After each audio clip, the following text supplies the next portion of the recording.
मी जाता जाता तुम्हाला एकच छोटीशी गोष्ट सांगतो, फार मोठी नाही. एक वारकरी पंढरपूरला चालले असताना गावातल्या पाटलांनी वारकऱ्याला सांगितलं की हे माझे 5 आंबे देवाला वाहा, कारण आंबा उतरल्याच्या नंतर देवाला वाहण्याची पद्धत आपल्या संस्कृतीमध्ये आहे. हे तर सोडा, पण आमच्या माता भगिनी ज्यावेळेस घरामध्ये लोणचं घालतात, खार घालतात, त्यावेळेस तो नासू नये, सडू नये म्हणून पहिल्यांदा गावातल्या ग्रामदैवताला एक फोड ठेवतात. मग आंबा उतरल्याच्या नंतर आडीमध्ये आंबा सडू नये, त्याचा योग्य उपयोगाने विनियोग व्हावा म्हणून पंढरपूरला वारकरी चाललेत. हे 5 आंबे पाडाचे आंबे आहेत. तुम्ही जाईपर्यंत 2 दिवसामध्ये आंबे पिकतील, तेवढे देवाला वाहा आणि त्याच्या मोबदल्यात मला एखादा भगवंताच्या पायावरचा साखर फुटाणा आणला तरी बास झालं. वारकऱ्यानं पडशीमध्ये 5 आंबे घेतले आणि वारकरी गेल्याच्या नंतर एकादशीच्या दिवशी तो दर्शनाच्या लाईनीला लागला. पण घटना अशी घडली की बारी बरीच असल्यामुळं वारकऱ्याला भूक लागली. आता तो मॉडर्न वारकरी नव्हता की हॉटेलमध्ये जाऊन येईल म्हणून, कारण आताचे सुशिक्षित वारकरी, खूप शिकलेले वारकरी आणि खूप शी केलेले वारकरी हॉटेलमध्ये जेवत असतात महाराज. आणि त्यांचा जन्मसिद्ध हक्क आहे. हॉटेलवाल्यांनी त्यांच्यासाठीच नाही केलं तर कुणासाठी केले, म्हणून ते बिचारे हॉटेलमध्ये जेवतात.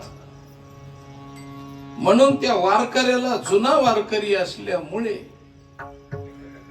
नवीनच असता तर मात्र घोटाळा झाला असता. कारण नवीन पोपटामध्ये जुन्या पोपटात फरक असतो महाराज. बऱ्याचशा पोपटाला अजून मिळच नाही लागलं, 4Gचं कार्ड नाही का काय. म्हणून तो मॉडर्न नसलेला वारकरी गेला नाही हॉटेलमध्ये, पाणी सुद्धा प्याला नाही महाराज. भूक लागली म्हणून त्यांनी काय केलं की पडशीतले 2 आंबे काढले आणि खाऊन टाकले आणि 3 देवाला वाहिले. साखर फुटाणा त्याच्याकडून मागून घेतला आणि एवढे साखर फुटाणे घेतले, पिशवीत टाकले, प्लास्टिकच्या. पाटील साहेबाला येऊन सांगितलं, हे तुमचे साखर फुटाणे भगवंताच्या पुजाऱ्यानं तुम्हाला भेट दिली, पण मी तुमचा गुन्हेगार आहे, मी 2 आंबे खाल्ले. वारकरी म्हणले, आपलं पाटील साहेब म्हणले, खायनात का, काय हरकत आहे. मला तर असं वाटलं होतं की तुम्ही 4 खाताना देवाला एकच देता, कारण दिल्लीहून निघालेली योजना सगळी शेतकऱ्यापर्यंत पोहोचतच नसते महाराज. मध्ये काही दलाल असतेच नाही. म्हणून आम्हालाही असं वाटलं की तुम्ही देवाच्या आणि आमच्या मधले एखाद्या वेळेस 4 आंबे तुम्ही खाता आणि 1 देवाला पोहोचला तरी, म्हणून मी एक्स्ट्रा म्हणून 5 दिले होते.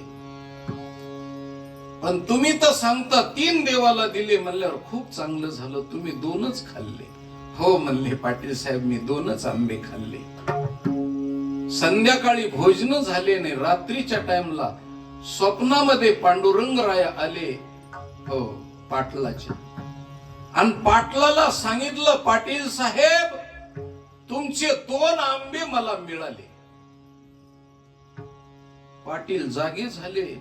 वारकरी तर म्हणला मी 3 वाहिले आणि पांडुरंग परमात्मा सांगते 2 मिळाले, याचा अर्थ काय. वारकऱ्याला, आपलं पाटील साहेबाला दम निघाना केले. वारकऱ्याकडे, उठा वारकरी उठले. म्हणले, तुम्ही किती आंबे वाहिले देवाला. म्हणले 3 वाहिले आणि 2 मी खाल्ले. चुकीचं बोलतात. पांडुरंगानं येऊन मला सांगितलं की तुमचे 2 आंबे मला मिळाले म्हणून. 1 आंब्याचा तपास लावा, नाही तर मी इथून हलून देणार नाही. 1.5 किलोच्या माळा घातल्यात ना तुम्ही गळामध्ये, खोटं बोलता? त्यांनी सांगितलं नाही पाटील साहेब, मी 3 वाहिले. मग देव खोटं बोलतात का तुम्ही खोटं बोलता? नाही, देव कसं खोटं बोलल? मग 1 आंब्याचा तपास लावा. पाटील साहेब, मी 5 आंब्याचे पैसे देतो तुम्हाला. त्यांनी सांगितलं पैशाची गरज नाही, माझ्याकडे 500 झाड आहेत, तुम्हाला मी 5 झाडं फुकट देतो, पण 1 आंबा तुम्ही खाऊन खोटं का बोलला? नाही पाटील साहेब, मी 2 खाल्ले. देव खोटं बोलतात का? न्याय निवाडा करा. वारकरी बिचारा रडायला लागला महाराज. आणि पांडुरंगाच्या दरबारामध्ये, गावच्या पांडुरंगाच्या दरबारात बसला आणि देवा, अरे अजून तुझी गोकुळातली खोड गेली नाही का? काय लावालाव्या करतोस आणि चोरीचा आळ अजूनही आमच्यावरती आणतोस? विटेवर उभा आहेस तरी तुझी खोड गेली नाही का रे? कामून गरीब माणसाला तकलीफ दिली, मी 2च आंबे खाल्ले, तू 3 तुझ्या पायावर वाहिले आणि आमच्यामध्ये बेबनाव करून दिलास. पाटलाला काय तोंड दाखवू मी? म्हणून रडायला लागले वारकरी आणि दिवसभर उपाशी राहिले. जर याचा न्याय निवाडा संध्याकाळच्याला लावला नाहीस तर हे मस्तक फोडून तुझ्या पायावरती ठेवेल. बघ मग, असं वारकऱ्यानं सांगितल्याच्या नंतर रात्रीच्याला पाटील साहेब झोपले. बिना अन्ना पाण्याचा वारकरी बसलेला होता आणि पाटील साहेबाच्या स्वप्नामध्ये देव आले आणि देवानं सांगितलं, पाटील साहेब तुमचा गैरसमज झाला. काय गैरसमज झाला माझा? अहो 3 आंबे माझ्या पायावर माझ्या भक्तानं वाहिले, पण ते 3 आंबे मला मिळाले नाहीत, ते बडव्याच्या घरात गेले. आणि माझ्या भक्तानं जेवढे 2 खाल्ले तेवढेच मला मिळाले. महाराज, लेकरवाळी सुवासीन ठेवल्याच्या नंतर लेकरानं जेवढं खाल्लं तितकाच सुवासनीचं पोट भरत असतं महाराज. तिला किती बी खाऊ घातलं तरी तिचं पोट भरत नाही, पण लेकराने 2 घास खाल्ले की तिचं पोट भरत असतं. तिला तृप्तीचे ढेकर येत असतात. तुमच्या जीवनामध्ये अनेक प्रकारची तुम्ही संपत्ती कमवलेली असेल, पण तुमच्या दारामध्ये जितके वारकरी जेवले तेवढंच पांडुरंगाला मिळालं महाराज. हो, दुसरं मिळालं नाही. तुम्ही वेगळ्या वेगळ्या पद्धतीनं लग्नामध्ये पंक्ती घातली असतील, तुम्ही वेगळ्या वेगळ्या ठिकाणी दान दिलं असेल, ते माझ्या भगवंताला पोहोचलं नाही. भगवंताचे लढीवाळ भक्त असलेले आणि वारकरी असलेले तेवढे तुमच्या दारामध्ये जेवले, तो डायरेक्ट नैवेद्य देवाला पोहोचला महाराज, डायरेक्ट नैवेद्य. म्हणून मी या 5-6 जण असलेल्या यजमानाची मी प्रशंसा करतो. तुमच्या दारामध्ये जेवढे वारकरी आणि जेवढे श्रवण करणारे जेवले, भगवंताच्या डायरीमध्ये तुमची नोंद झाली महाराज, नोंद झाली. बाकीच्या पैशाची नोंद नाही, पण एवढ्या पैशाची नोंद झाली. म्हणून या गावाचं कौतुक आहे की भगवान शुकदेवानं परीक्षिती राजाला ज्या वेळेस भागवत सांगितला तीच वेळ या गावातल्या लोकांनी भागवताची ठरवलेली आहे. दुर्मिळ वेळ आहे, दुर्मिळ वेळ. आणि त्या वेळेला श्रीमद भागवत कथेच आयोजन केलं जातंय आणि त्या आयोजनामध्ये एक यजमान दरवर्षी यजमान पद स्वीकारतो आणि आपल्या कष्टाच्या पैशाचा विनियोग भगवंतासाठी करतो आणि भगवंताच्या दरबारामध्ये ही सेवा रुजू होते महाराज. म्हणून गावकऱ्याचं कौतुक करावं तेवढंच आहे. 43 वर्षात जेवढे यजमान झाले सगळ्यांचं मी कौतुक करतो आणि त्यांच्या पाठीवरून हात फिरवून सुंदर तऱ्हेचा त्यांना आशीर्वाद तर देण्याची माझ्याकडे ताकद नाही, पण त्यांना शुभेच्छा मात्र नक्की देतो. आणि असेच या भूमीवरती यजमान निर्माण होऊन भगवंताची सेवा तुमच्याकडून घडत राहावं अशी परमात्म्याच्या चरणी नम्रतेची प्रार्थना करतो. हे विधायक काम आहे, विधायक. म्हणून माझ्या कीर्तनाचं आणि श्रीमद भागवताच्या पुण्याईचं या सर्व यजमानाला सुख, समृद्धी, ऐश्वर्य, धन, धान्य, आरोग्य, संतती, संपत्ती सगळ्याचा योग त्यांच्या जीवनामध्ये घडो आणि त्यांची वाटचाल परमार्थाकडे घडो अशी अभ्यर्थना, प्रार्थना, अर्ज वारजदस्त विनंती परमात्म्याच्या चरणी करतो आणि माझ्या अभंगाच्या पदापदाचं चिंतन करण्याकरता उपलब्ध होतो. विठ्ठला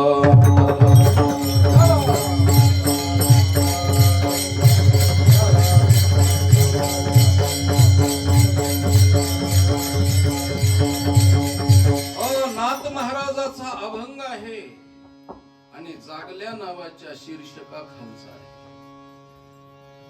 हा कूट अभंग आहे आणि ग्रामीण भाषेत त्याला भारुड म्हणतात. आणि या भारुडपर प्रकरणातल्या या अभंगामध्ये नाथ महाराजांनी जागृती दिलेली आहे, जागृती. कारण जगाच्या पाठीवर जाग करणारे फक्त संत आहेत. कारण संतच का जागृती देतात त्याचं कारण आहे. जगाच्या पाठीवर 2000 धर्म आहेत, पण एकही धर्म जागा नाही महाराज. कळत असेल तर फक्त जागा संप्रदाय आहे, वारकरी संप्रदाय जागा आहे. बाकीचे शांत झोपलेले आहेत. म्हणून जागा संप्रदाय, जाग्या संताचा संप्रदाय, जाग्या संताचा देवाचा आपला साधकाचा संप्रदाय आणि जाग्या देवाचा संप्रदाय आहे. हो, हे सगळे जागे आहेत. वारकरी संप्रदायाचा देव जागा आहे. वारकरी संप्रदायाचे संत जागे आहेत. वारकरी संप्रदायाचे साधक जागे आहेत आणि वारकरी संप्रदायाची भक्ती साधना जागी आहे. जग जोगी, जग जोगी जागे,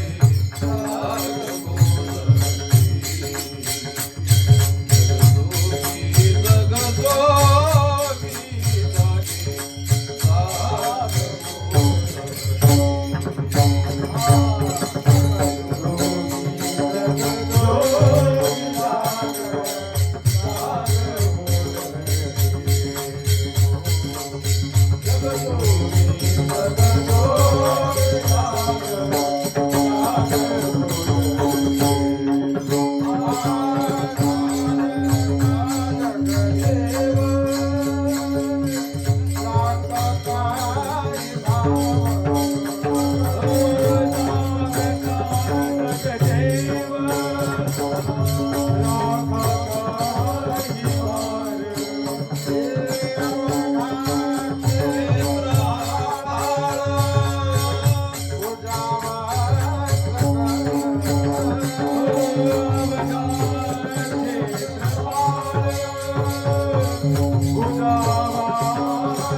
जागा संप्रदाय. मी आपल्याला प्रश्न विचारतो, उभा राहिलेल्या माणसाला झोप येते का? मी निवडणुकीचं नाही बोलत.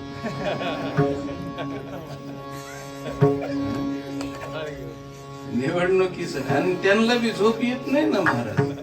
उभं राहिलेले लोकांना झोप येत नाही. हो, पडल्यावरच खरी झोप येते महाराज.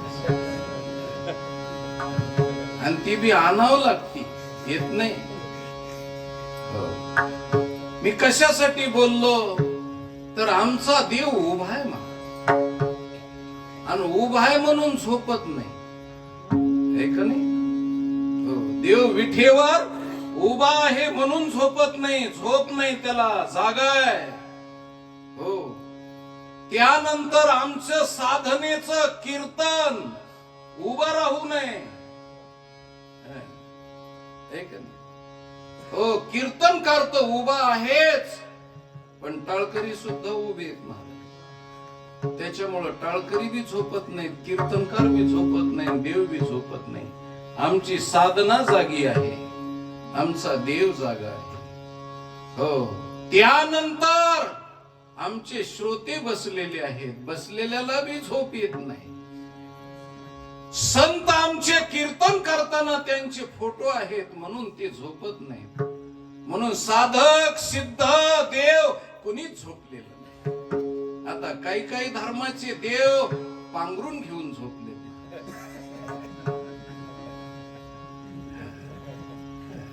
गच्च पांघरून घेतलेले. आता ज्या धर्माचा देवच झोपला तिथं धर्म कुठं जागा असेल.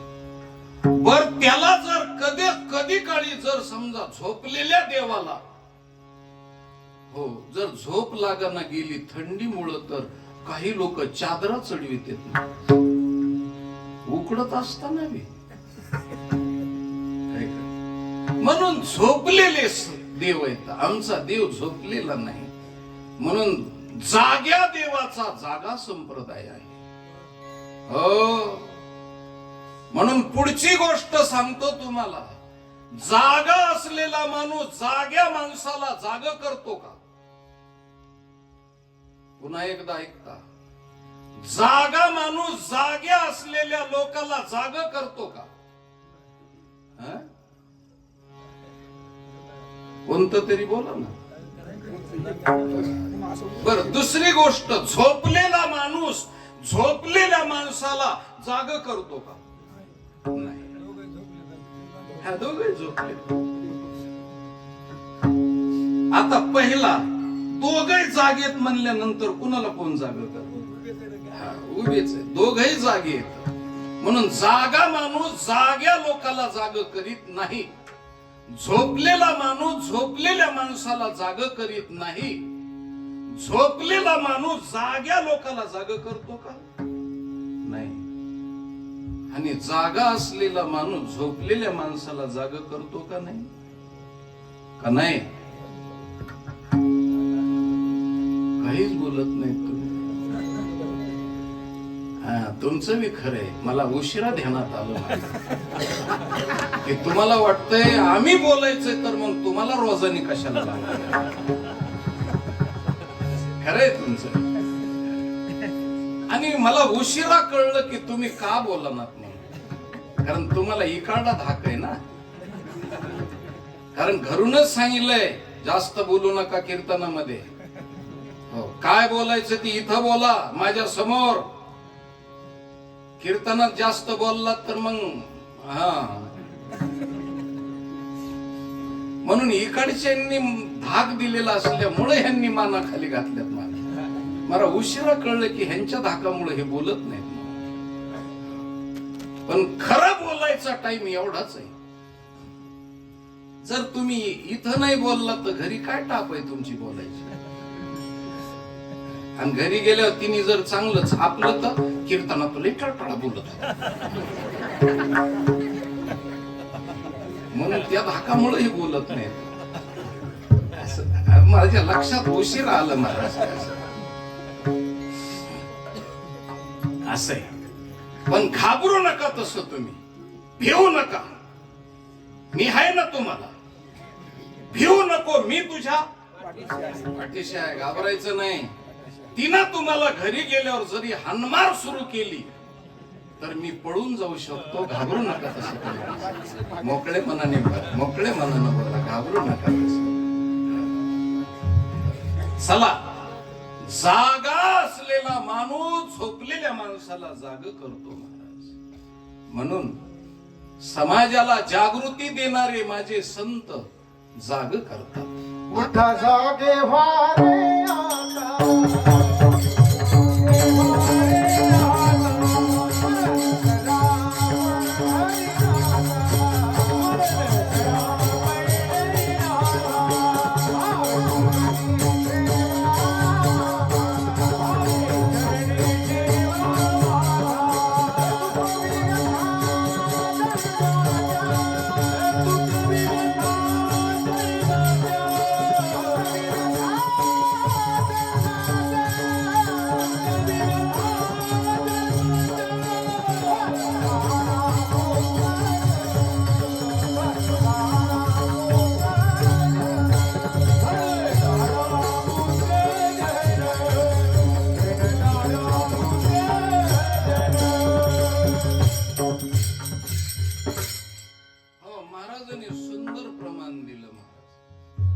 काकड्याच्या भजनामध्ये उठा जागे व्हारे आता.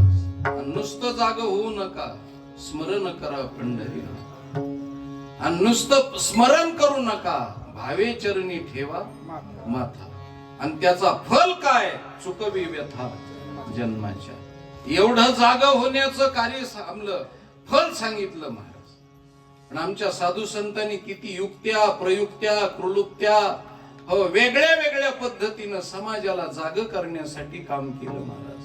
आता जागा रे जागल्या बाई, आता जागा रे जागल्या बाई.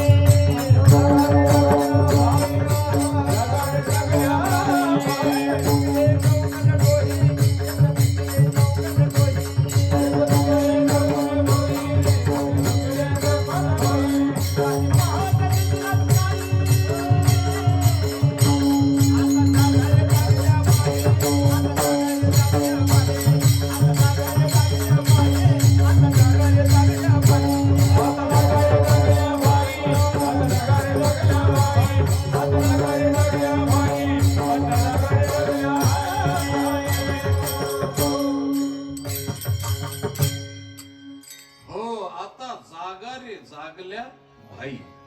पुढं अरे वा, शत पिकले नौखंड डोई, झाली पहाट निजलाशी काही. फार सुंदर. जागा रे जागल्या भाई, सुंदर प्रमाण दिलं महाराज. मी आपल्याला गोष्ट सांगतो, तुम्हाला आम्हाला जाग करण्यासाठी संतांनी काय काय युक्त्या केल्या. तुम्हाला आम्हाला जाग करण्यासाठी डायरेक्ट संत बोलले, उठा जागे व्हारे आता. पण नाही जागे झाले तर तुम्हाला आम्हाला जाग करण्यासाठी देवाला जाग केलं. कारण देवाच्या वतीनं आम्हाला जागृती दिली. उठा पांडुरंगा प्रभात समयोपातला, वैष्णवाचा मेळा गरुडा पारी दाटला. वाळवंटापासून महाद्वारापर्यंत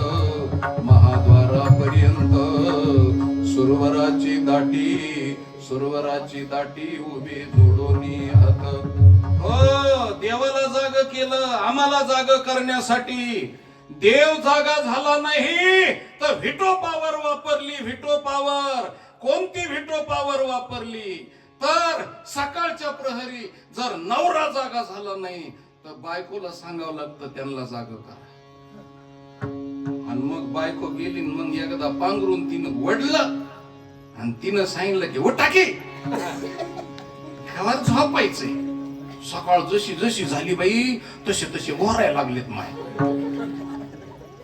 उठा. आणि मग तिचं हे गोड बोलणं ऐकलं की त्याची टापच नाही झोपायची. म्हणून आमच्या साधू संतांनी तिच्याकडे प्रार्थना केली. रकुमाबाई तुम्हा हे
तुम्हा येऊ द्या दया. रखमाबाई माती वेगी उठवा घननीळ पाय लक्ष्मीच्या हाती तिशी यावी काकुलती. तिला विनंती करावी लागते मग तिने दटवत रुक्माबाई माते वेगी उठवा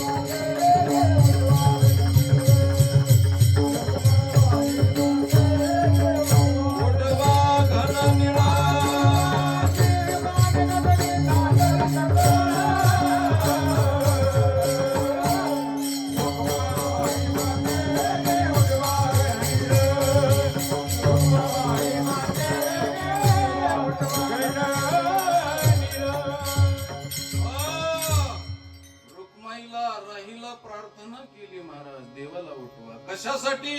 समाजाला जाग करण्यासाठी. पुन्हा घरात अंतरून पांघरून करणारा असेल त्याला घरातल्या सगळ्या खोडी माहिती येतात. म्हणून अंतरून पांघरून करणाऱ्याला घरातल्या घरगड्याला सांगितलं तुका मनीषीशा जागे करा ऋषिकेशा. कारण तो अंतरून आहे महाराज ऐका नाही. म्हणून त्याला सांगितलं जागे करा ऋषिकेश. त्याच्या पुढं जाऊन सांगतो संताच्या हातानं देवाला जाग. आपलं संताच्या हातानं संताला जाग करून समाजाला जागृती दिली. पुढा साधू संत साधा बोले जाईल हा नरदेह मग कायचा भगवंत. ऐका नाही. संताला जाग केलं, देवाला जाग केलं, रुक्मिणीला जाग केलं. सगळ्याच्या वतीनं फक्त एकच उद्दिष्ट आहे समाज जागा झाला पाहिजे. म्हणून ह्या युक्त्या केल्या. आज सुद्धा खूप युक्त्या केल्या. हो मी जाता जाता सांगतो 4 चाकाच्या गाडीवर बसलेला ड्रायव्हर झोपला पाहिजे का जागा?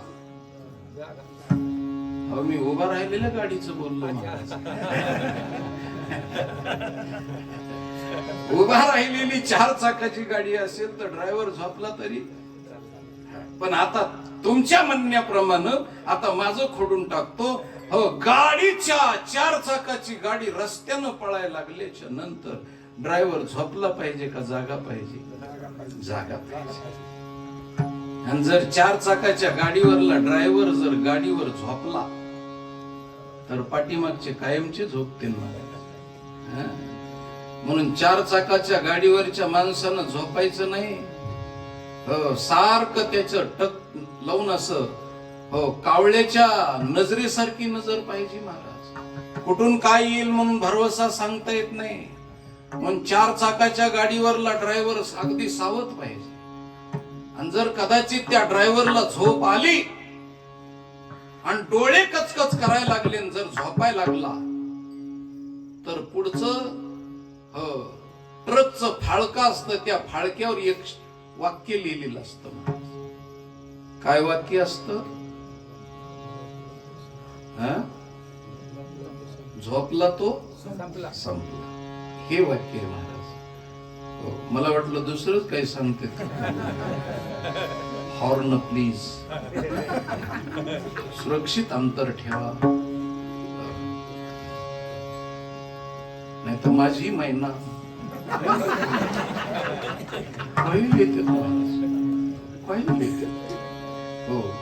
हो आता कसं वाटतंय? काय लिहितात लोक? लिहिता येतं म्हणून बिचारे लिहितात. ते तरी काय त्यांच्याकडे दोष नाही. पण त्याचे डोळे कचकच करायला लागले. गाडी चालवता चालवता त्याने फाळक्यावरच वाचलं. झोपला तो संपला.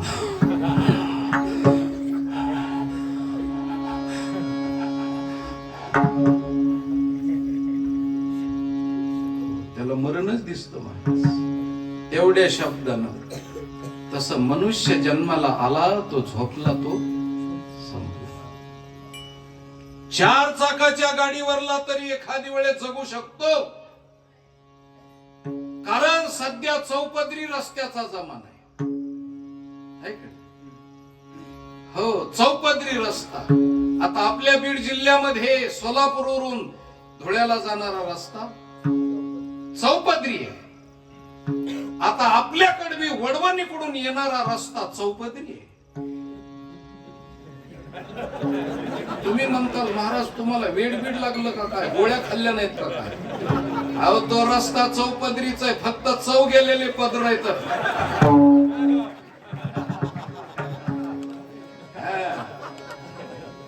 चौ गेलेल्या पदराला म्हणायचं चौपदरी, आणि 4 पदर उघडे पडले की समजा हा आमच्या गावचा चौपदरी रस्ता आहे. कारण ज्या गावात कोकिळा नसते त्या गावात बेडकालाच कोकिळा म्हणते. आपण समजून घ्यायचं की हेच चौपदरी रस्ता आहे. सध्याच्या काळामध्ये चौपदरी रस्ता आहे, 10 किलोमीटर नीट रस्ता आहे, रस्त्याच्या कडेला झाड झुडूप नाही, आणि इकडून रस्ता दुभाजक म्हणजे डिवायडर टाकलेला आहे, तिकडून येणाऱ्या वाहनाचा धोका नाही, रस्त्याच्या कडेला अडथळा नाही आणि काही नाही. त्या टाइमला पॉवर स्टेरिंगची गाडी जर असेल तर ती इकडं तिकडं वडीत नाही.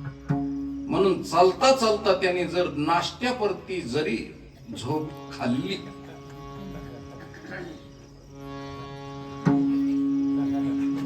तरी जगू शकतो. 4 चाकाच्या गाडीवरचा ड्रायव्हर एखादी वेळे जगू शकतो झोप घेतली तरी बी, पण 2 चाकाच्या गाडीवर बसलेल्याला झोपताच येत नाही महाराज.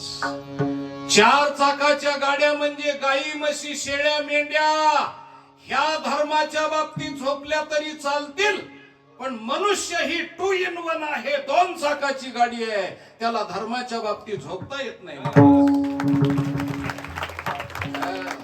आणि मनुष्य जर झोपला, 2 चाकाच्या गाडीवरचा माणूस जर झोपला तर अगोदर संपलेला असेल आणि नंतर झोपलेला असेल.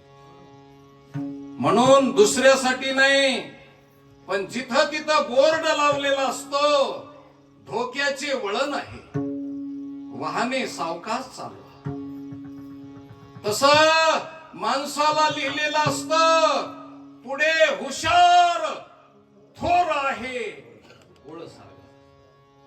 84 लक्ष योनीचा वळसा आहे, म्हणून जागा राहा. म्हणून तर त्या 2 चाकाच्या गाडीवरच्या हो माणसाला इशारा दिला, त्या गाड्याचे नाव बी तसेच आहेत. एका गाडीचं नाव आहे सुझुकी. काय नाव आहे? सुझुकी. अहो, त्या गाडीवर बसलेल्या माणसाला 80 वर्षाचं म्हातारं असलं तरी अवसन येतं. एरोप्लेन मध्ये विमानात बसल्यासारखंच वाटतं. अहो, त्या गाडी चालवणाऱ्याला तो जोर येतोच येतो, पण मागचं फुकट गिरायक सुद्धा कुणालाही राम राम घालतो. ना डिझेल टाकलेलं ना समजा पैसे दिलेले, काही नाही, फुकट्या, पण कुणालाही राम राम घालतो, कुणालाही सांगतो मी चाललो. अहंकार येतो त्याला गाडीवर बसलेल्याला. तिचं नाव सुझुकी आहे, वाऱ्याच्या वेगानं पळते ती, पण ऍक्सिडेंट झाल्यानंतर ती हळूच कानात विचारते थोडं सुझुकी. ते म्हणतो काय सुजवायचंय, ती सुजेव की. एका गाडीचं नाव आहे राजदूत. राजदूत म्हणजे पंतप्रधानासारखी झेड सुरक्षा असते महाराज राजदूताला, आणि परदेशामध्ये दूतावासामध्ये तो राहत असतो. समोरच्या माणसानं कोण आहे तर एवढा सुद्धा विचारायची टाप नाही महाराज. हो, तसं राजदूत निघाल्याच्या नंतर कुणाची विचारायची टाप नाही. हो, वाऱ्याच्या वेगानं गाडी निघते, पण ऍक्सिडेंट झाल्यानंतर राजदूत बाजूला जातो आणि यमदूतच दिसतो. त्यानंतर एक गाडी आहे 2 चाकाची, तिचं नाव आहे हिरो होंडा. गाडीवर बसलेला असतो त्यावेळेस तो गाडीचा हिरो असतो, पण ऍक्सिडेंट झाल्यावर भांडा होतो. आणि भांडा म्हणजे कसा असतो, फेटा काढून दाखवू काय? महात्मा गांधीजीचा कट आम्हाला तेवढाच माहिती आहे. डांबरीकरण, क्रिकेट नांग तद्धिनांग असं.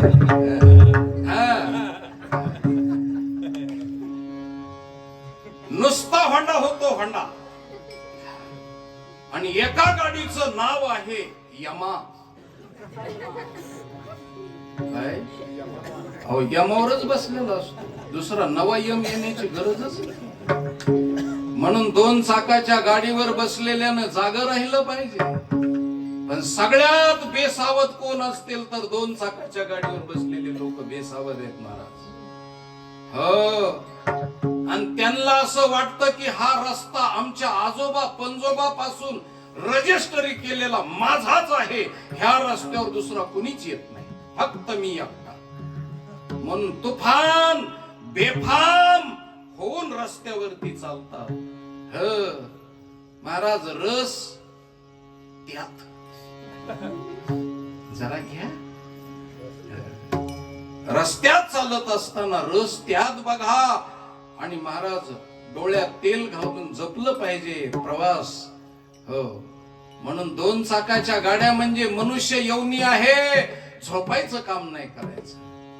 म्हणून या मानवी यवनीला माझ्या नाथ महाराजांनी कुरवाळून मांडीवरती घेऊन दाढीवटी धरून सांगितलं, बाबा तुमच्या देहरूपी नगरीचा आम्हाला भरवसा नाही, कधी जाईल सांगता येत नाही. म्हणून राजा हो उठा आणि जाग व्हा. अभंगाचं पहिलं चरण. रात्रंदिवस घोकीतो तुम्ही सावध आसा. रात्रंदिवस घोकीतो तुम्ही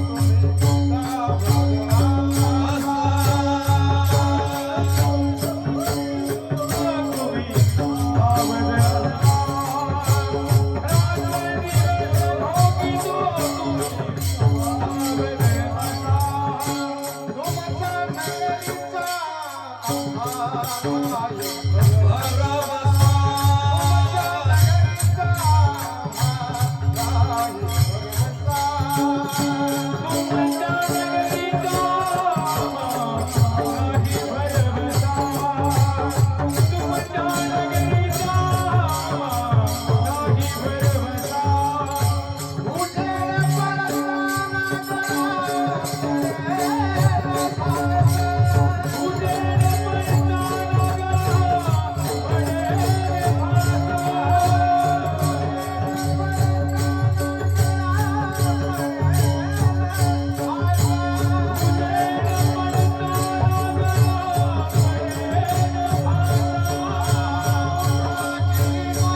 सावध असा. तुमच्या देहरूपी नगरीचा आम्हा नाही भरवसा. आणि ब्रह्मज्ञानाची पहाट होण्याच्या अगोदर, ज्ञानाचा सूर्य उगवायच्या अगोदर, हो उजेड पडताना गळा पडील कसा. आणि उठा की जी मायबाप कशी लागली झोप, हुजूर जाऊन या एवढी चुकवाजी खेप. फार सुंदर तऱ्हेच्या किती महाराज, नाथ महाराजांनी तर कडेलोट केलं, किती युक्त्या केल्या माणसाला जाग करण्यासाठी. या देहरूपी नगरीमध्ये जिवाजी पंत मालक आहेत, देहरूपी नगरीचे. आणि या देहरूपी वाड्यामध्ये, देहरूपी नगरीमध्ये जिवाजी पंत पाटील आहेत आणि शांत झोपलेले. त्यावेळेस या वाड्यात झोपलेल्या जिवाजी पंताला जाग करण्यासाठी आमच्या साधू संतांनी वेगळे वेगळे रूप घेतले महाराज. रात्री 12 ते 1 दरम्यान एका भिक्षेकराचं रूप धारण केलं. आणि मालकाच्या दारावरती थाप टाकून मालकाला जाग करून मालकाकडे दान मागितलं. असा रात्री 12 ते 1च्या दरम्यान भिक्षा मागून मालकाकडून दान घेऊन जाणारा एक भिक्षेकरी आहे. पायामध्ये वाकडा जोडा, त्याच्यावर पांढर शुभ्र धोतर, त्यानंतर पिंढऱ्यापर्यंत पोटऱ्यापर्यंत शेरवानी कोट घातलेला, डोक्याला मंदिल म्हणजे जरतारी फेटा बांधलेला, डाव्या हातामध्ये कंदील घेतलेला आणि उजव्या हातामध्ये विशिष्ट प्रकारचं वाद्य वाजवीत रात्री 12-1च्या दरम्यान एक भिकारी येतो, भिक्षेकरी, आणि तो वाद्य वाजवतो. कुडकुड कुडकुड कुडकुड कुडकुड डुक डुक डुक डुक डुक डुक डुक डुक डुक डुक कुडकुड कुडकुड कुडकुड. असा कोण महाराज? पिंगळा. पिंगळा असतो, पिंगळा जात आहे पिंगळा नावाची. हो, आणि ती रात्रीच्या 1 वाजता 12-1 वाजता येते. तसा पक्षी सुद्धा पिंगळा आहे. त्याला यम दिसतो, यम. त्याच्या डोळ्यामध्ये भगवंतानं पाऱ्याची योजना केलेली असल्यामुळे रात्रीमध्ये त्याला यम दिसतो. प्राण दिसतो कावळ्याला, जीव दिसतो कावळ्याला, सूक्ष्म शरीर दिसतं. म्हणून पिंडाला शिवलं की उद्धार का झाला, तर उद्धार झाला याचा कैमुक्तिक न्याय आहे. ज्यार्थी पिंडाला कावळ्यानं शिवलं त्यार्थी सूक्ष्म शरीर निघून गेलं. म्हणून कावळ्याला सूक्ष्म शरीर दिसतं. तुम्ही आम्ही बोलतो हे सापाला दिसतं. सापाला कान नाहीत महाराज, मग त्याला चक्षुस्रवा असं म्हटलेलं आहे. तो डोळ्यानं शब्दाचे चढ उतार पाहतो आणि शब्दाला रंग आहेत म्हणून त्या शब्दाला वर्ण असं म्हटलेलं आहे. आणि ते वर्ण रंगावरून बोलतो, पाहतो की आपल्याला काय बोलतोय हे. म्हणून सापाचे डोळे तीक्ष्ण आहेत, त्याला चक्षुस्रवा म्हटलेलं आहे. कावळ्याचे डोळे तीक्ष्ण आहेत, त्याला सूक्ष्म शरीर दिसतं. आणि पिंगळ्याचे डोळे महाराज बारीक आहेत, पण अति तीक्ष्ण सूक्ष्मदर्शक यंत्रापेक्षा, म्हणून त्याला यम दिसतो. पिंगळा महाद्वारी कोणी बोलत ते का? पिंगळा महाद्वारी, पिंगळा महाद्वारी कोणी बोलत ते का? पिंगळा महाद्वारी, पिंगळा महाद्वारी कोणी बोलत ते का? पिंगळा महाद्वारी,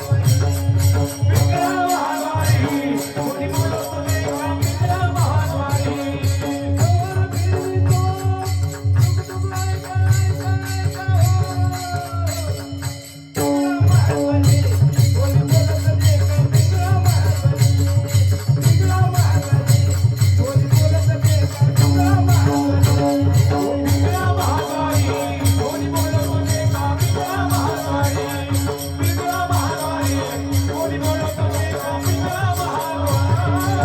और फिर तो टुक टुक लाय यम आलेला पिंगळ्याला दिसतो महाराज.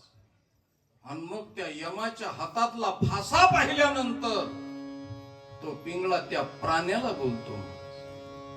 ज्याचा जीव जायचा त्या प्राण्याला तो पिंगळा बोलतो महाराज.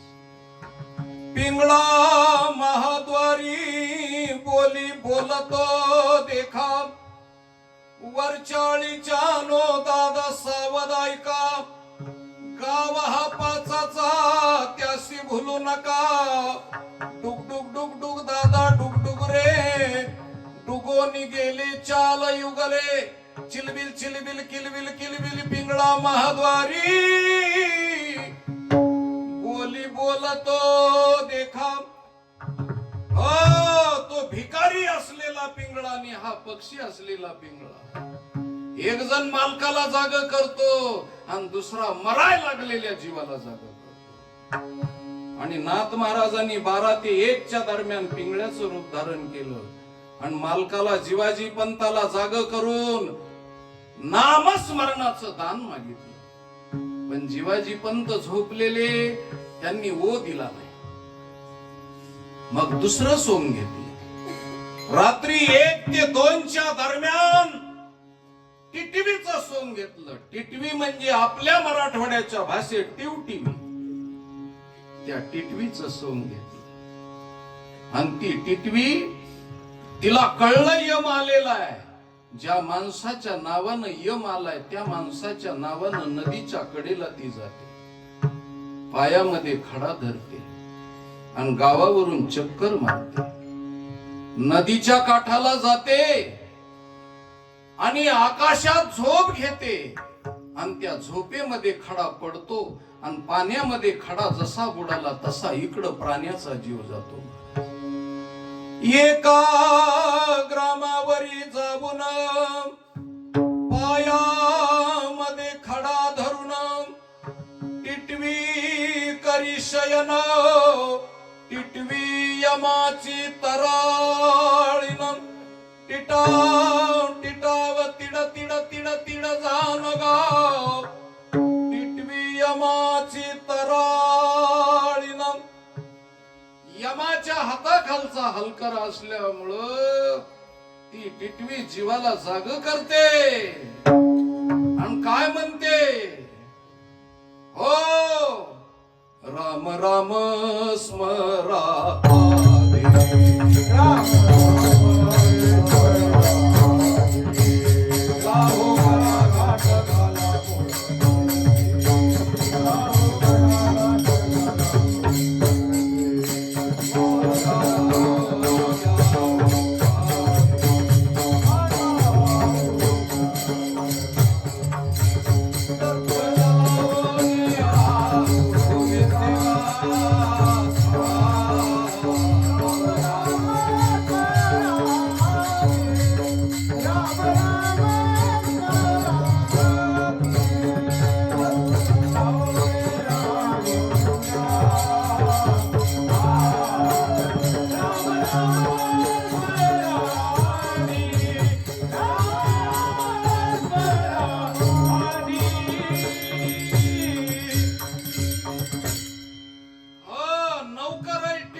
जीवाजी पंत जागे झाले नाही. टिटवीचं ऐकलं नाही, पिंगळ्याचं ऐकलं नाही.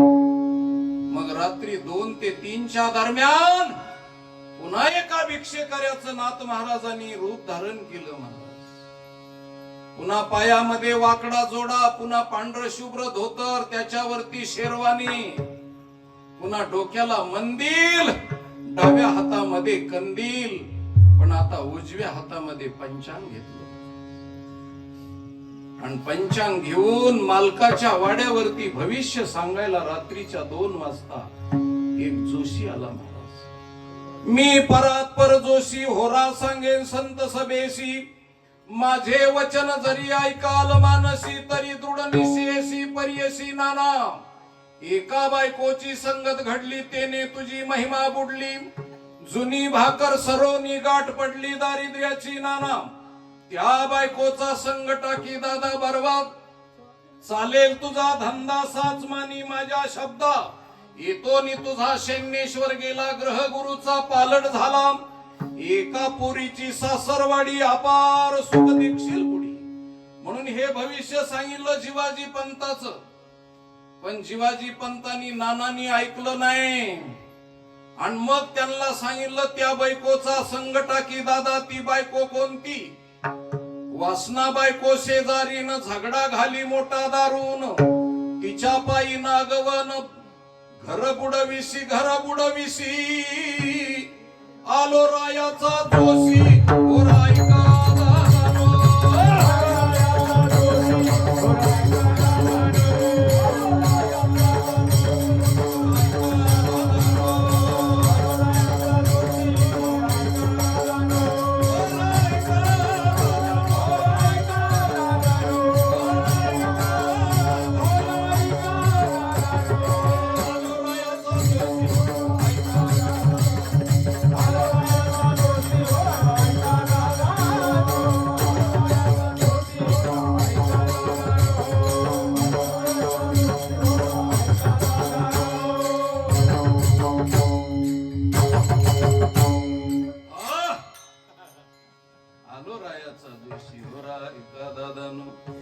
तरी त्याचं ऐकलं नाही. मग मात्र पुन्हा 4च्या दरम्यान एक सोंग घेतलं महाराज. बारीक मिऱ्याचा पांढरा झगा घातला. हो, डोक्याला मोराच्या पिसाची टोपी घातली. डाव्या हातामध्ये चिपळी आणि उजव्या हातामध्ये टाळ घेतला महाराज. असा कोण आला बोला. वासुदेव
मोठ्यानं टाहो फोडला महाराज.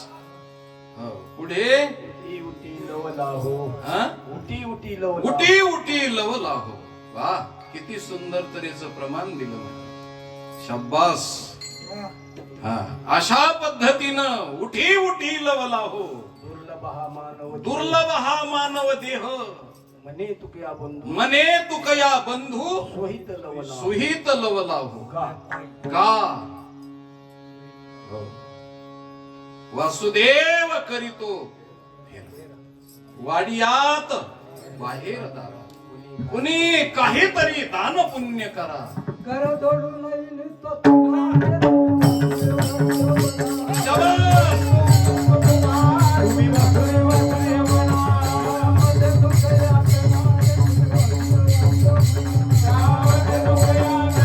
तुम्ही वासुदेव वासुदेव म्हणा.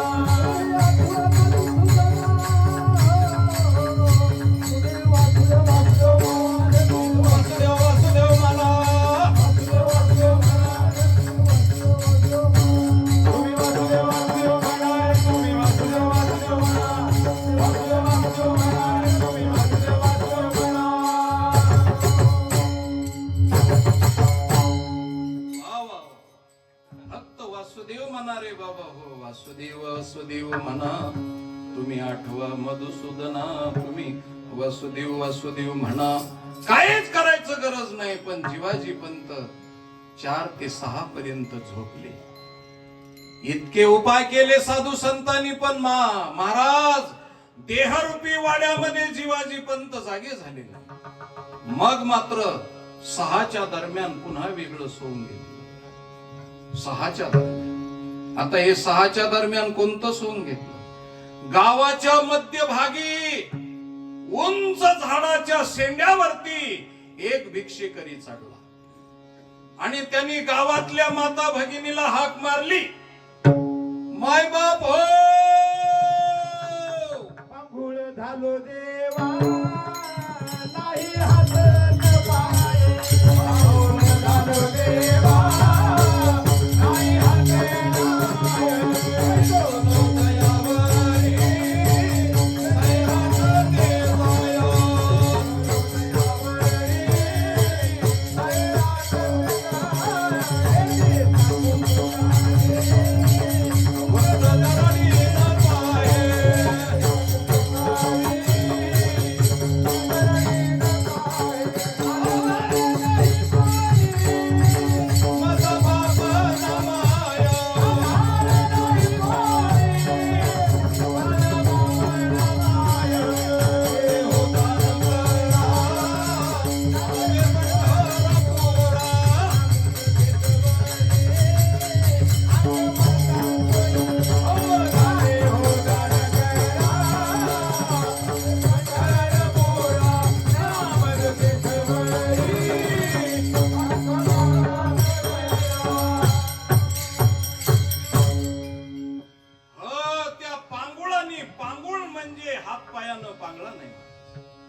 चढून गावातल्या लोकाला सांगतो, मायबाप हो, तुमचे लेकर बाळ जगवण्यासाठी तुमची जशी अपेक्षा आणि इच्छा आहे, तशी माझेही लेकर बाळ जगवण्यासाठी अपेक्षा आहे.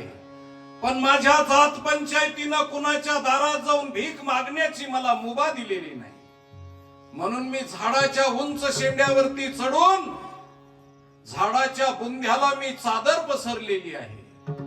अवघाच पायलीनं माल टाकून, मायबाप हो, माझ्या जगण्याची व्यवस्था करा. पांगुळ झालो देवा, नाही हात ना पाय. म्हणून 6 वाजता पांगुळ म्हणायचं महाराज. हे सुद्धा कोणत्या टाइमला कोणतं म्हणायचं याचं शास्त्र आहे. हो, कोणत्याही टाइमला काही बी जर म्हणलं तर काही बी होत असत. हो, काही काही लोक कोणत्या टाइमला कोणता बी राग गाते, त्याच्यामुळे रागालाच राग येतो महाराज. सर ते शेवटी सकाळी बी नाही उठले, कारण सगळे सूर्यवंशी झालेले. पहाटच्या टाइमला कोणी उठतच नाही, सूर्यवंशी झालेले सगळे. काय करावं, नाथ महाराजाला वाईट वाटलं. सर ते शेवटी नाथ महाराजांनी एक गोष्ट केली. दुसऱ्या दिवशी दुसरी किमया केली. काय किमया केली? हो, पायामध्ये काळा बूट, त्याच्यावरती सॉक्स म्हणजे पाय मोजे घातले, खाकी पॅन्ट घातली, त्याच्यावरती खाकी शर्ट घातलं. हो, आणि अशी इन केली. हो, काही काही माणसं इन करतात ना. मी तर एका माणसाने धोत्रावरच इन केलेली. काही काही माणसं अहो इन केलेली म्हणजे पोराची सासू इन केलेली असं म्हणतो मी. हो, एक जणांनी पुढून शर्ट मध्ये घातला आणि मागून मोकळा सोडला.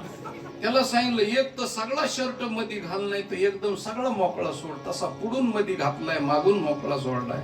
असं कारण काय? तर त्यांनी सांगितलं, महाराज पाठीमागून पॅन्ट फाटली म्हणून शर्टानं झाकली म्हणायचं, आणि पुढून म्हशीच्या वगारानं शर्ट चगळले म्हणून मध्ये घातले म्हणायचं. हो, असा खाकी पॅन्ट, खाकी शर्ट, डोक्याला हॅट, डाव्या हातामध्ये शिट्टी आणि उजव्या हातात काठी घेतली महाराज. असा गुरखी गुरखी. हो, त्या गुरख्यानं येऊन मालकाच्या दारावर काठी वाजवली. सांगितलं, मालक, तुमच्या देहरूपी वाड्याला पाठीमागच्या बाजूनं खिंडार पडलेला आहे. शाबास, खिंडार पडलेला आहे, खिंडार. आणि तुमच्या देहरूपी वाड्यातले 2 मातब्बर कारभारी यमाजीचं गिराईक झाले. ते यमाजीचं गिराईक कोण कारभारी झालेत? केसाजी पंत कुलकर्णी आणि दंताजी पंत नाईकवाडे. हे 2 जण यमाजीचे गिराईक झाले. खोट सांगत नाही तुम्हाला, हे शरीरातले प्रमुख आहेत. पण काय महाराज, खातात इकडं आणि गातात तिकडं. आणि त्यातले त्या दाढी मिशीचे केस आणि दात उशिरा येते. हो, आणि पुन्हा वजन हाणते. दाढी मिशीचे केस जन्मताना नाही असते. तर एखाद्याला दाढी मिशी आली तर लोक लवकर खड्डा खांदते. दाढी मिशीची केस उशिरा येते, तसे काही काही माणसं उशिरा येते, वजनदार असते ते. आणि मग दाढी मिशीचे केस उशिरा येतात आणि काय वजन हाणतात. हो, एखाद्याला म्हणलं, तुम्हाला छत्रपती शिवरायासारखी दाढी वाटते, जणू त्यालाच एकट्याला दाढी, बोकडाला बी आहे ना. एवढा काय नटायला लागला. काय काय तर पांढरी झाल्यावर काळी करतेत महाराज. तरी ती केस सांगते, तू किती बी काळं पांढरं कर, तुझं काळं पांढरं करायचं आमच्याच हातात आहे महाराज. काय काय दाढीचे मिशीला इतके महाराज नटतेत, इतके नटतेत, काय सांगावं. एक माणूस तर असा मिशीला नटायचा, कारण त्याची अशी वाकडी मिशी असायची, विंचवाच्या नांगीसारखी. कोकणातला माणूस होता. आणि मी त्या टाइमला लहान होतो आणि जसे आमचे महाराज मृदंग वाजवितात तसा मी मृदंग वाजवायला कोकणात जायचो आणि त्या माणसाच्या मिशीकडे पाहायचो आणि मला हेवा वाटायचा, मला वाटायचं की मला बी मिशी आली पाहिजे. म्हणून मी ज्या वेळेस देवाच्या दर्शनाला जाईन त्यावेळेस देवाला म्हणायचं, देवा काही कर गाड्या पण जरा मिशीचं जरा बघ थोडस. आणि काही दिवसानं आली ना महाराज मिशी आणि मी ती अशी पिळायचो, पण ते पिळल्यानंतर केस अशीच जोपर्यंत पिळाय तोपर्यंत पुन्हा हात सोडला की ते तरपडा धरपडा करायचे, पुन्हा जशाला तसे पिळाच पडत नसत त्या मिशीच. काय करावं. मग मी त्याच माणसाला भेटलो. 4-6 वर्षांनी त्याची भेट झाल्यावर मी म्हणलं, काका हे तुमच्या अशा वाकड्या मिशाचं गमक काय आहे? त्यांनी सांगितलं, तुम्हाला शिष्य झाल्याशिवाय मी ते गुरुमंत्र देणार नाही. मग मी म्हणलं, शिष्यस्तेहम शादिमान तम प्रपन्न, मी तुमचा शिष्य आहे. त्यांनी सांगितलं, असं लोकांतात नाही, तू का म्हणे आम्हा एकांताचा वास. असं एकांतात नेलं महाराज. आणि त्यांनी गुरुमंत्र सांगितला. त्यांनी सांगितलं, माझ्या मिशीचे आकडे जे कायम राहतात त्याचं कारण आहे, सकाळी उठल्या उठल्या मी नाकामध्ये बोट घालतो, भरलेल्या बोटानं मिशा पिळतो म्हणले महाराज. मला उशिरा कळलं की ह्याच्या मिशीवर कशा करता माशा बसा.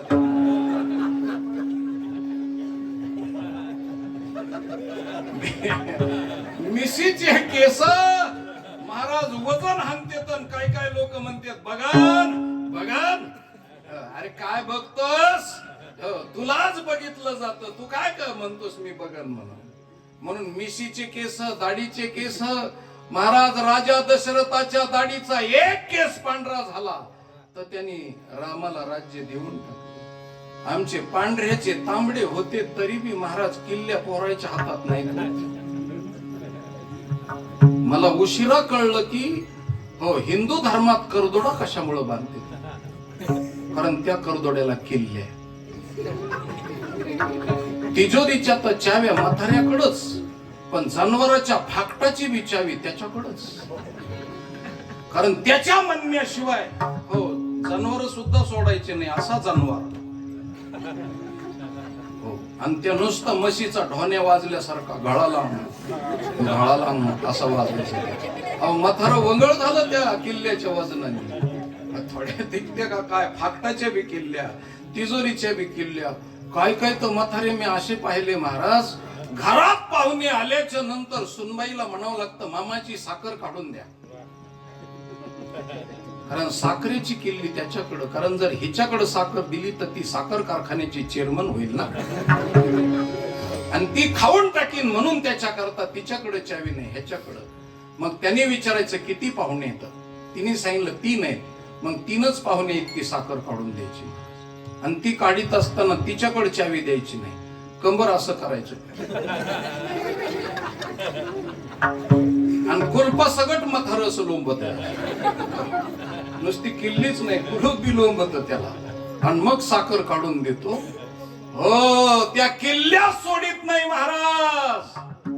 मेल्यावर तिरडीवर झोपल्यानंतर लेकी बाळीला मोठ्याने वरडून सांगावं लागतं, ओ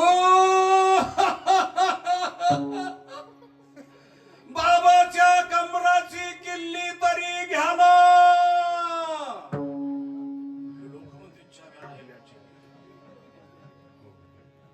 आणि मग चाव्या घेते, तोपर्यंत चावी नाही महाराज. अरे केस पिकले, तलतनामा लागला, सोड सगळं, आणि परमार्थाला लाग म्हणून केस खाते तिकडं, तेल लावून घेते तिकडं. काय महाराज तेलाची ऍडव्हर्टाईज आहे. हो, एक बाई तर डोक्याला कंगवा लावते ना असा वडते, कसं सत्वण करून वडते, वडतच नाही, कारण गुंताळा झालेला असतो. ट्रॅक्टर लावलं तरी वडत नाही. जीसीबीचा प्रयोग सुद्धा फेल होतो.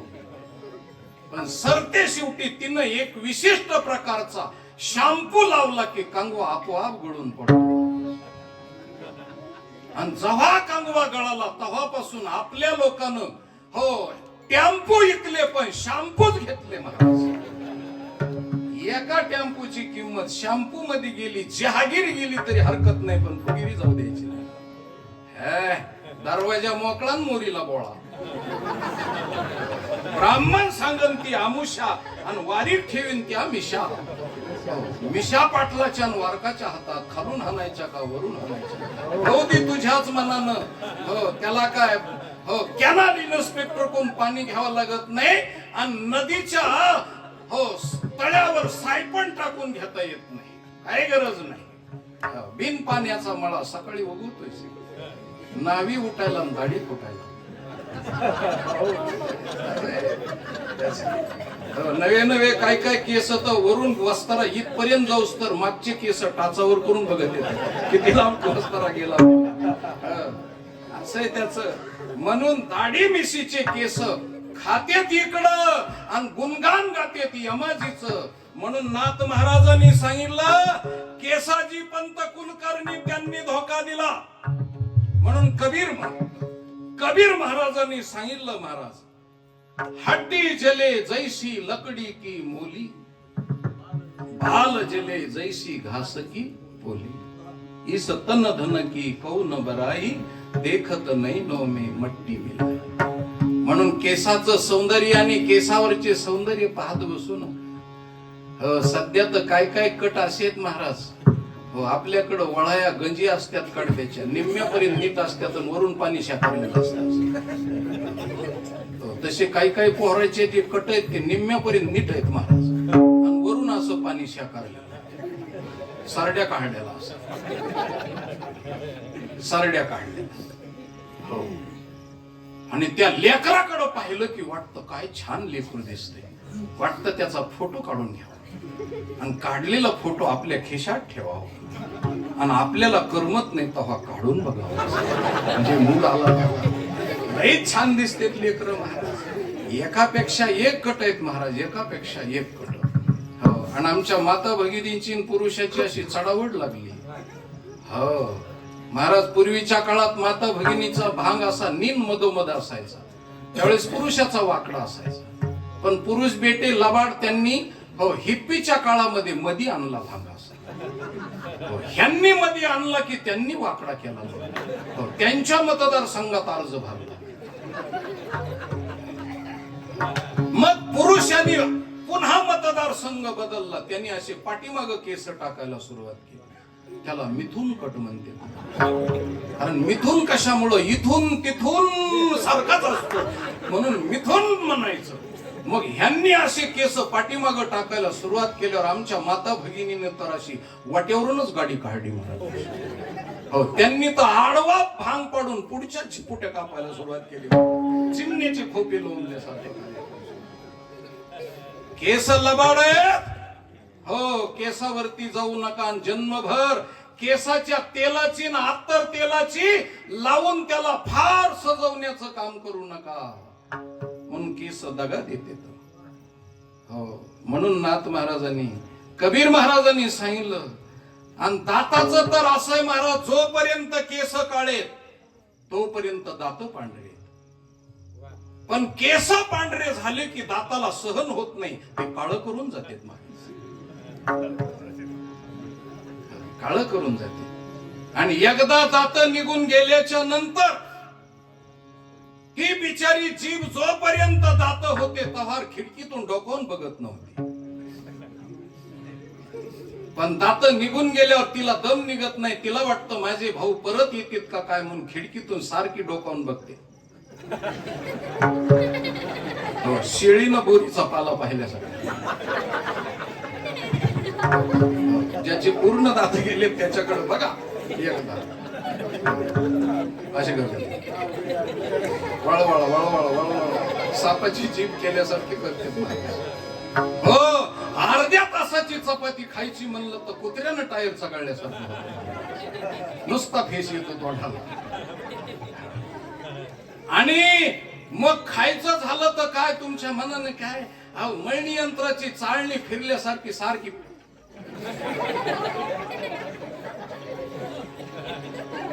काय खातेत बिचारे त्यांची त्यांनाच माहिती. दात होते तोवर काही खाल्लं नाही आणि दात निघून गेल्यावर सारखं चालताना बी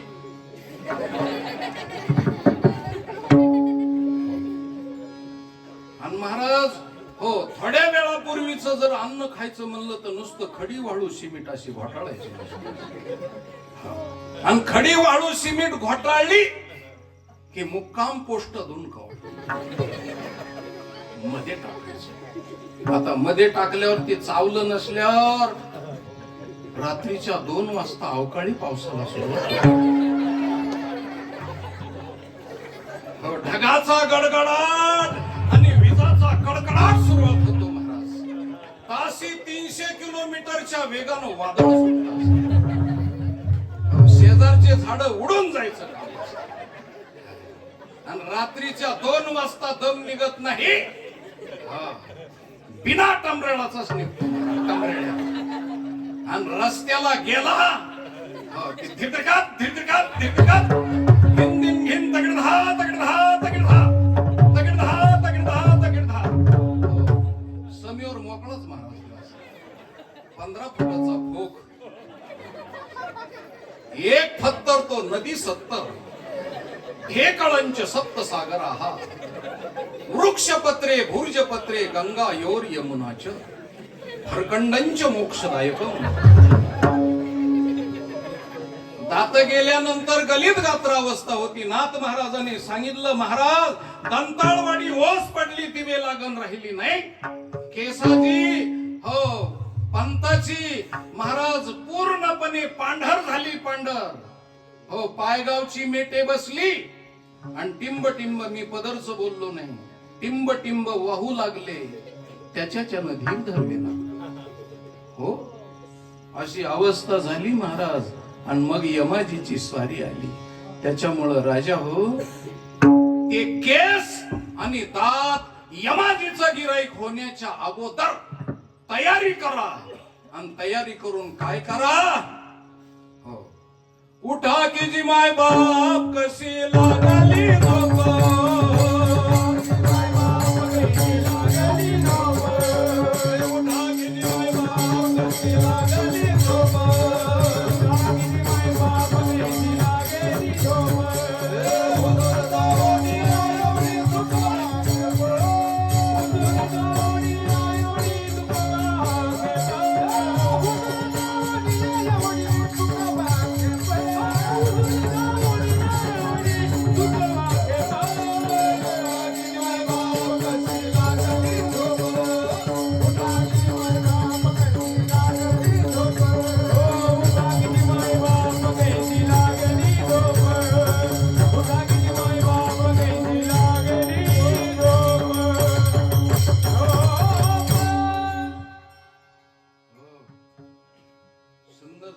चिंतन आहे महाराज. नाथ महाराजांनी एवढ्या अभंगावरती सगळं चिंतन तुम्ही सांगू शकत नाही. पण किती गोड आहे महाराज. उठा की जी मायबाप कशी लागली झोप. महाराज तुमच्या आमच्याशी नातं जोडलं. मायबापाचं नातं. मायबापाच्या नात्यातून आम्हाला शिकवलं महाराज. संत आपले मायबाप आहेत महाराज. पण आपल्याला ते मायबाप म्हणतात है का नाही. आपल्याला मायबाप म्हणतात. मी जाता जाता सांगतो तुम्हाला. उठवण्याच्या 2 प्रती आहेत. 2 प्रकार आहेत. सासूर वासनीला सासू दळण दळायला पूर्वीच्या काळात उठवायची. तिचं फार कवळं किराळ उठवून असायचं. आणि मुलगी माहेराला नांदून आल्याच्या नंतर आई तिला उठवायची. दोन्ही मधलं अंतर सांगतो. पहिल्यांदा आईचं अंतर सांगतो. सासूचं अंतर म्हणजे दिवसभर म्हातारी झोपलेली. आणि हे लेकरू 5 वर्षाचं दिवसभर काम करायचं. 5 वर्षाच्या कारकिर्दीत लग्न व्हायचे. आणि त्या कारकिर्दीमध्ये सासूरवासनीला दळण दळावं लागायचं. आणि मग पहाटच्या टाइमला तिला झोप लागायची लेकराला. कारण रात्रीच्या हो 9-10 वाजेपर्यंत सासरच्या लोकांचं काम करायचं. आणि तिथून पुढे 12 पर्यंत पतिराजाचं काम करायचं. आणि तिथून पुढे तिला झोप लागल्यावर पहाटच्या टाइमला झोप लागायची. आणि ते लेकरू झोपल्यानंतर सासू यायची आणि कचा कचा पाय रगडायची. थोबाडीत मारायची.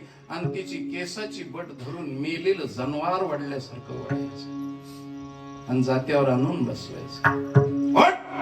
बापाची मत्ता खाल्लीये आणि पहाड झाल्यानंतर घोरायला लागली. लाज वाटते का? तुझा बाप दळण दळीन का?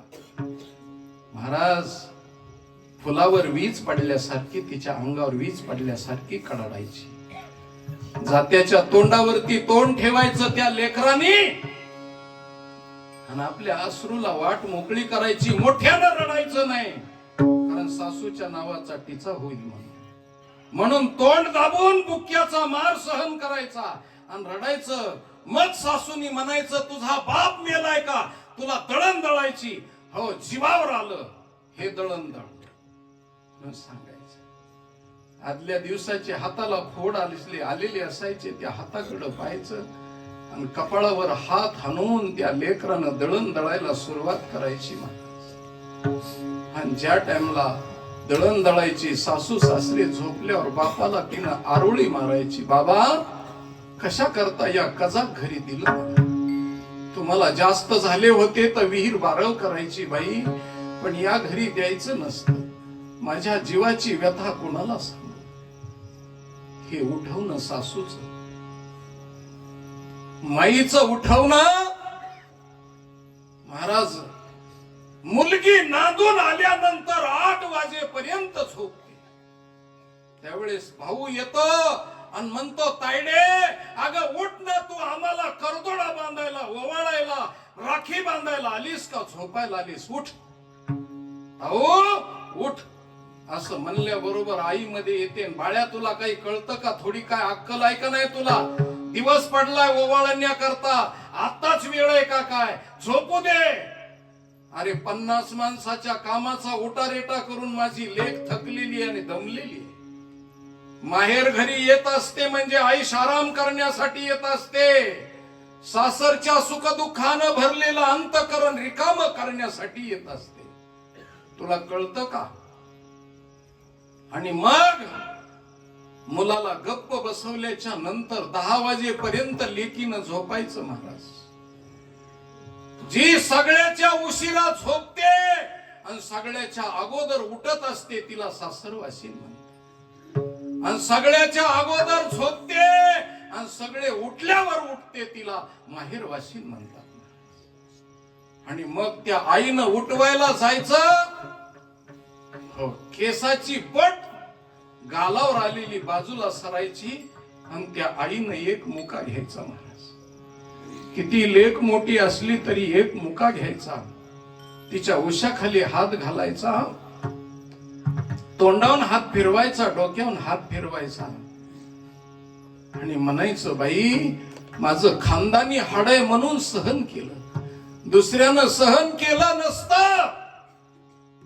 तुझ्या बापाला मी म्हणत होते त्या घरी देऊ नका, पण तुझ्या बापाला श्रीमंतीची हाव होती आणि माझ्या लेकीचं बरं होईन वाटलं, पण राक्षस निघाले, राक्षस. माझ्या लेकीला सुख मिळालं नाही बाई, सुख नाही मिळालं. म्हणून डोकं उचलायचं, छातीवरती ठेवायचं, दाढीवटी धरायची, गालाला बोट, आखाला बोट मोडायचे आणि तिनं म्हणायचं, उठा. आता माईनं लेकीला आवाजावं बोलायचं का लेकीनं माईला आवाजावं? पण माय म्हणते, उठा. कव्हार झोपायचं? उठ माय. आता ही हिची माय असते का ती तिची माय असते? उठ माय, उठा. कव्हार झोपायचं? देव बाप्पा माथ्यावर आला, उठा. बाई खूप सहन केलं माझ्या बाळानं आणि नाव केलं बापाचं, माईचं नाव मोठं केलं. 25 वर्ष नांदली माझी लेक, पण कुणाला बोलली सुद्धा नाही, एवढं सहन केलं. महाराज, दोघी जणीचं बोलणं होत असताना फक्त डोळ्यातून अश्रूच्या धारा वाहत असतात. धुन पिळल्यानंतर जसे थेंब गळतात तसे दोघीच्या अंतकरणाला पीळ पडतो आणि दोघीच्या अंतकरणातून प्रेमाच्या धारा, अश्रूच्या धारा वाहतात. मोठ्याने हंबरडा नाही, पण हृदयाला पीळ पडतो. महाराज, तसं माझे साधू संत, उठा. तुम्हाला आम्हाला आवाजावं बोलतात. महाराज, आमचे मायबाप आहेत ते, पण आम्हाला आवाजावं बोलतात, उठा की जी म्हणतात आमच्यासाठी, उठा की जी मायबाप कशी लागली झोप, आणि हुजूर जाऊन या एवढी चुकवाजी खेप. दोनदा जी म्हणून आमचा आदर राखतात महाराज. हे फक्त माझ्या महाराष्ट्रातच घडतं, दुसऱ्या ठिकाणी घडत नाही महाराज. एवढा प्रेम समाजावर करणारे, मायबापाच्या अंतकरणानं प्रेम करणारे संत माझ्या मराठवाड्यामध्ये आणि माझ्या महाराष्ट्रात जन्माला आलेले आहेत महाराज. त्यांच्या पायामध्ये आमच्या कातड्याचे जोडे करून घातले तरी उपकार भेटणार नाही. म्हणून आम्हाला उठा की जी मायबाप कशी लागली झोप, हुजूर जाऊन या एवढी चुकवाजी खेप. हो, जी म्हणून आमचा आदर व्यक्त केला महाराज, जी म्हणून. माझ्या नाथ महाराजाचं कवित्व इतकं कवळय. ज्ञानोबाराय कोण शिकले महाराज ते. ज्ञानोबारायनी जी हा शब्द वापरला. हो, गुरुजीनं विद्यार्थ्याला हाक मारली की पूर्वीच्या काळातले विद्यार्थी जी म्हणायचे, म्हणून विद्या प्राप्त व्हायची महाराज. हो, बापानं हाक मारली की मुलानं जी म्हणायचं, सासूनं हाक मारली की सुनानं जी म्हणायचं. ते बी असं वरती तोंड करून जी नाही म्हणायचं. मग सुनबाई तिनं असं ते करायचं, हिताला भाग हल्ला पाहिजे. जी इतकं जर ती म्हणली तर तिची खानदान उघडी पडायची, बिना खानदानीच नाही. हो, सुनबाई म्हणल्याबरोबर जी म्हणण्याची पद्धत होती. पण आता तसं नाही. सुनबाई जणू चारशा गाईचं वासरू आरड. म्हातारीनं पटकन धर्मशाळा गाठाव पंढरपूरची. उशीर होता कामा नाही. म्हणून संतांनी आम्हाला मायबापाचं नातं जोडलं महाराज.